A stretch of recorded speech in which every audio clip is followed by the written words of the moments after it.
I've lost my train of thought again.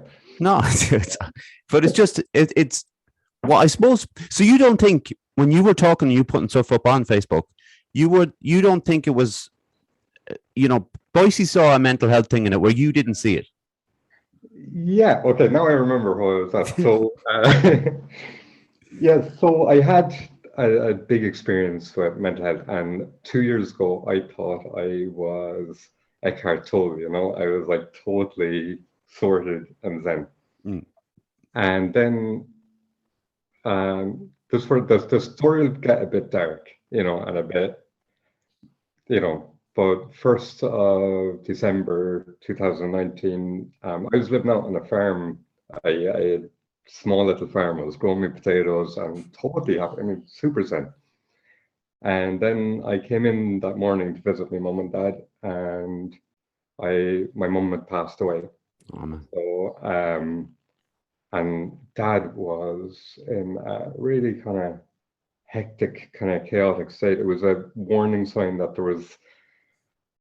So at the same time I found my mum, I noticed there was something up with my dad. Okay. And then Right. and your brain just goes into this like it's like I can't start screaming or panicking. I have to mind things he's in and you totally disconnect, because you're in the minutes. I'm just after finding my mum, and she no one expected, it was a sudden death, she was just lying up in bed. And that started. I moved in from the house, from the farm into the home house the next day, and I've been here ever since. Yeah. So it's been about 2 years, and the first year was so chaotic because, and I'll go into it a bit more in a minute, but I just want to get to the point of Yeah, no problem. why Boise is mentioned and what I'm talking about mental health. And Boise is the craziest person I've ever met. I know that. In the best, most beautiful way, I can Yeah. say. So he'd be able to recognize. Yeah. So during the pandemic and lockdown and all this, I had to really come to terms with the reality of my situation, and there was no therapy, that I could do for this.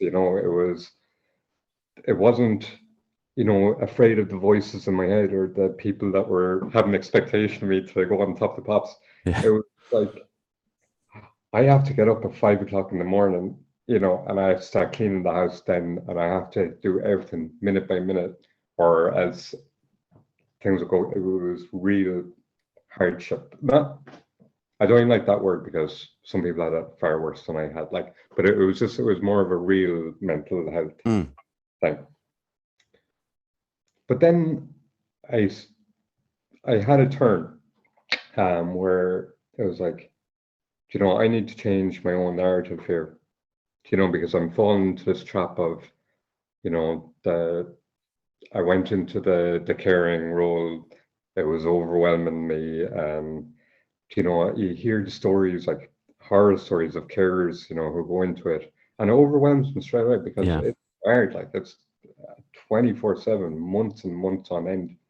And it's you hear stories of like carers dying before the people they're caring for, and and then they have other like breakdowns and lose the run of themselves. Start taking the medication that the carers. Yeah.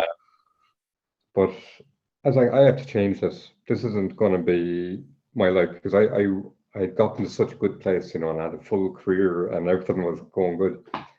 And it turned me, I said, what? I'm going to really focus on that now.